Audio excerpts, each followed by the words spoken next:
Yes, amanya nga bulijjo Engineer Peter wamu ne Engineer William okuva no mu Sameblood Construction Company, your number one construction company in Uganda. A third company, a licensed company. Company yavaayo wano online okubanga ebasomesa ng'ebazibula amaaso ng'ebawa update ku bikwatagana n'okuzimba. So go wenna eyo oba atulaba oba atuwuliriza manya otambula ne Sameblood Construction Company oba otambudde n'abantu abatuufu kuba bye tusomesa bye tubalaga byebyo ebiri ku ground era byebyo omuntu byateekeddwa okuba ng'akola oba ng'afollowinga oyo yenna omuntu aba agenda okuzimba.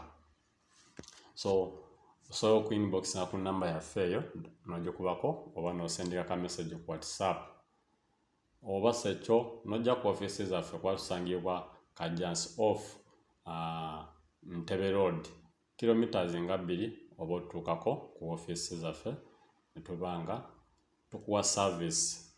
Akampisewo ne kana akalango abantu bayise ba Bob Concept. Bob Concept bakola ki? Bob Concept bali mu video and film production, photographing, commercial adverts, video post production service, tour and travel. Ntegeeza ki nti gwalina emikolo gy'okwanjula egy'embaga, gwalina omuyimbi agala omushootingira video, gwagala okukolera akalango ka business yo. Bob Concept gwe mulimo gwe bakola eyo service bazina zonna osobola okuyita ku namba zaabwe ezo eziri ku screen n'oba ng'oyogezeganya nabo. Yes, once again Engineer Peter Engineer William kuba no Sameblood Construction Company ne Sameblood Media. Mu video yaffe ya leero komyewo ne part 2 nga bwe nabagambye ngenda kubanga mbannyonnyola phase per phase ntegeeza wekijja mu mbalirira ya material ku bizimbe ebifaanana bwe biti. For example nga kino ekizimbe kyaffe kyetugenda okuba nga tutandika mostly tugenda tandika ne foundation level. So quotation ngenda kubanga ngibayitiramu wano kugga omuntu ali mu nteekateeka y'okuzimba ebizimbe ebifaanana bwe biti omanye sente mmeka at least zoyina otandika nazo. So project yaffe eno nabagambye is a 2 bedroom nga ziri unit 2 on every level. 2 bedroom self contained, ina sitting, ina dining, ina kitchen. So wekijja mu mbalirira no quotation yaffe gye twakola nga tutandise okuva wansi mu musingi twakootinga amabuloka ag'ebbumba kile bricks buloka omutwalo gumu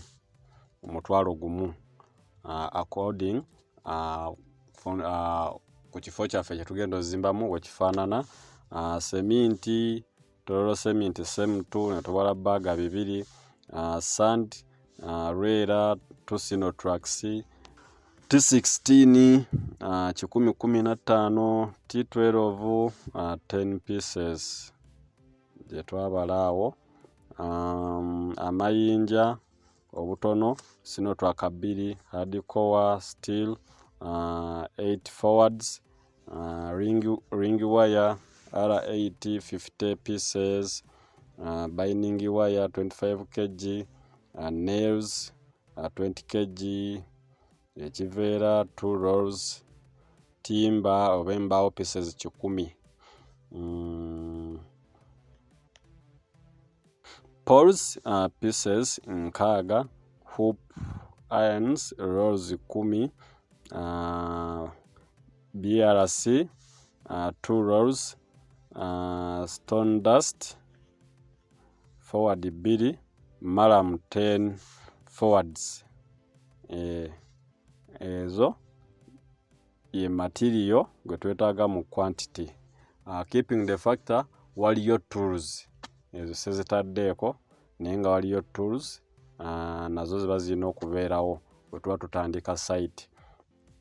Wano toto yaffe mu material ennyumba eyo ng'emugiraba bakayina eyo ng'emugiraba mu material tuli mu million 3.6 almost 3.7 roughly million 3.7 mu material cost tekuliiko labor oyo ye material gwe twetaaga.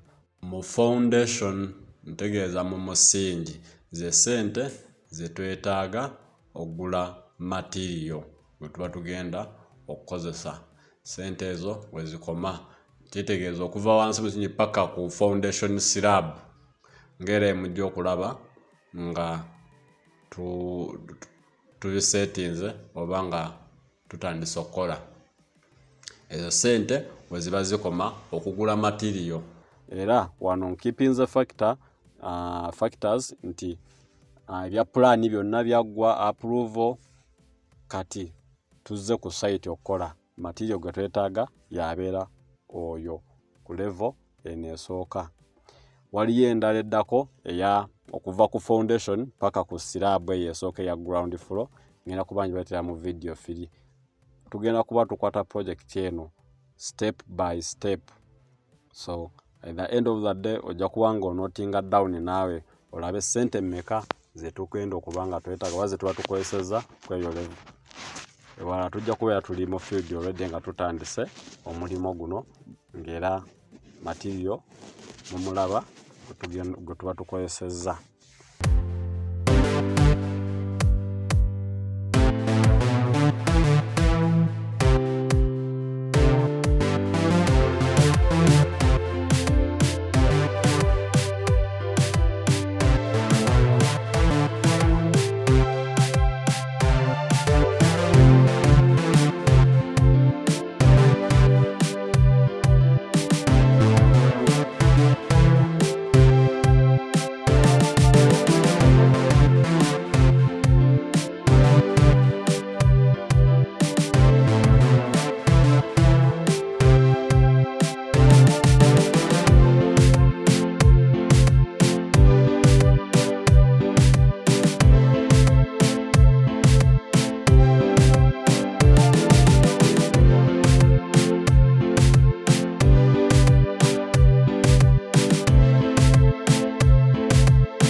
Zigenda kubamba kumyano Engineer Peter okuva no ku Sameblood Construction, your number one construction company.